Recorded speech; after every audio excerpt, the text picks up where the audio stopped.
never say that because you put that energy into the world and it doesn't always work out like that. But what happened during that writing process was that one of my kids became really, um, I'll say, ill. I mean, it is a mental illness when you're dealing with anxiety.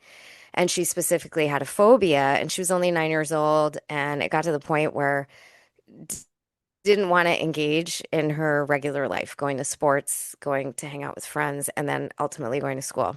Hmm. And me as a therapist, which I was very grateful for during that time, I knew, okay, we need to deal with this head on, Hmm. and I need to be a big part of supporting her in addition to the therapists that she was seeing.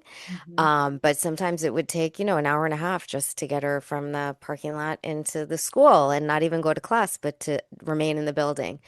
So that became almost like a part-time job, full-time job. And on those days, I didn't even know, could I go to work? Was she going to be home? So for that reason, I was realizing I'm not making my writing deadlines. And I said to my publisher, hey, can you, what do you think about pushing this out a year? And they were so gracious. And my editor, who I did the first book with, said, Nero, I believe nothing is wasted and everything will happen at the right time. And I so appreciated that, when someone can give you that perspective in that moment and show you that grace.